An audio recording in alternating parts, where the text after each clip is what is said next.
Buying a home in New England right now feels impossible. Prices in Boston just crossed $850,000. Providence is up over 30% since 2020. Hartford is the #1 most competitive housing market in the entire country, according to Zillow. But here's what the headlines won't tell you. There are still towns in New England, real towns, with good schools, real jobs, and actual communities, where buyers can get a fair deal.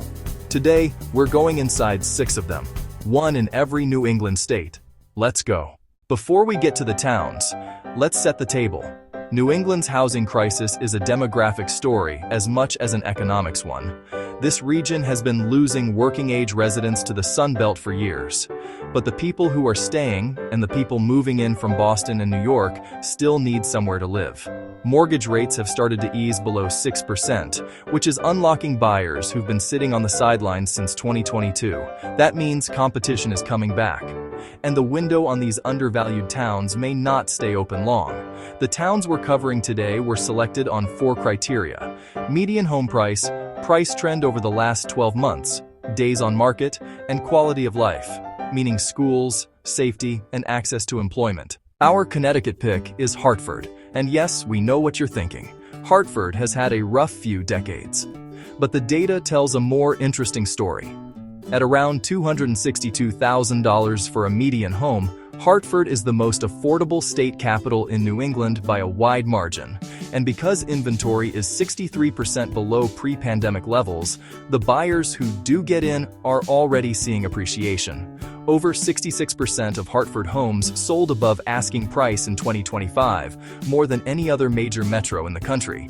That tells you demand is real. The play here is straightforward. Buy in a neighborhood with active city reinvestment, areas like West End and parts of Blue Hills, before prices catch up to the demand that's clearly already there. Rhode Island's pick is Providence, a city that has quietly become one of the most livable in the Northeast. At around $412,000 median, it's not cheap. But compare it to Boston at $850,000. And you're looking at a city with comparable culture, walkability, and university anchors at less than half the price. Brown University and RISD have transformed College Hill into a permanent economic engine. The Jewelry District and Olneyville are seeing active development, and inventory is nearly 55% below pre-pandemic levels, which means values are unlikely to dip.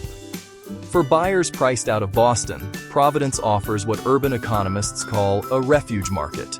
Real amenities, real job access, at a fraction of the flagship price. Finding a Massachusetts town that qualifies as a buyer's market is genuinely hard in 2026, but Millis earns its place on this list. Millis jumped 41 spots in Boston Magazine's annual ranking of Greater Boston communities, driven by an influx of buyers priced out of closer-in suburbs.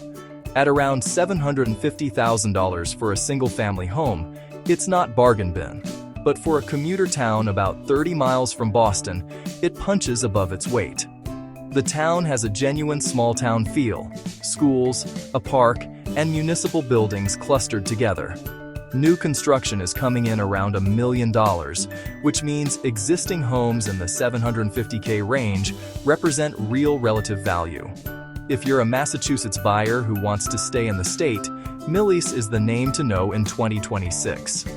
New Hampshire's pitch to buyers has always been the same: no state income tax, no sales tax, and enough proximity to Boston to maintain that employment connection. Manchester is the state's largest city, and at around $500,000 median, compared to $850,000 in Boston, it's a genuine value proposition for commuters willing to take I-93 or the Amtrak Downeaster. The Seacoast Corridor has gotten most of the attention in recent years, but Manchester offers more inventory, more urban amenity, and a faster-growing tech and healthcare employment base. For buyers migrating from Massachusetts, Manchester is the most practical on-ramp into the New Hampshire advantage. Vermont doesn't usually make buyer opportunity lists, but Burlington is a special case. As the state's economic hub, anchored by the University of Vermont and a growing healthcare and tech sector, Burlington offers something rare: a tight, walkable city with genuine employment density and a median home price that has actually pulled back slightly from its 2023 peak. Maine and Vermont rank as the most affordable states in New England by Housing Cost Index. Vermont's rural areas are the real bargains, but Burlington gives you the lifestyle alongside the value. The caveat is honest. Inventory is very thin, and you will need to move fast. But for buyers who've been priced out of coastal New England, Burlington delivers quality of life at a price that's hard to find anywhere east of the Hudson. Maine's most affordable towns are in its rural north. Van Buren has a median home value under $104,000, but we're recommending Lewiston for buyers who want affordability without sacrificing access to jobs and services.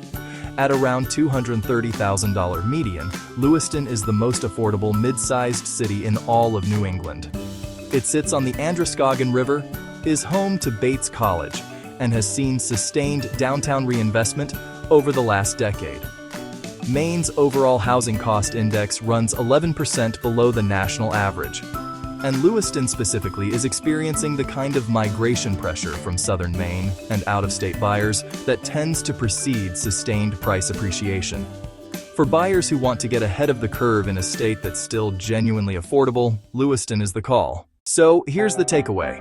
New England's housing market in 2026 is tough, but not hopeless. The key insight is this: the region's affordability crisis is not uniform. It is intensely concentrated in a handful of marquee markets. Step one town over, one city inland, one state north. And the math changes dramatically. Hartford for the value play. Providence for the urban lifestyle at half the Boston price. Millis if you need to stay in Massachusetts. Manchester for the New Hampshire tax advantage. Burlington for the quality of life premium. And Lewiston if you want to get into Maine before everyone else does. As always, we're watching the numbers so you don't have to. If you found this useful, subscribe and share, and drop the town you're watching in the comments below. This is Northeast Intelligence.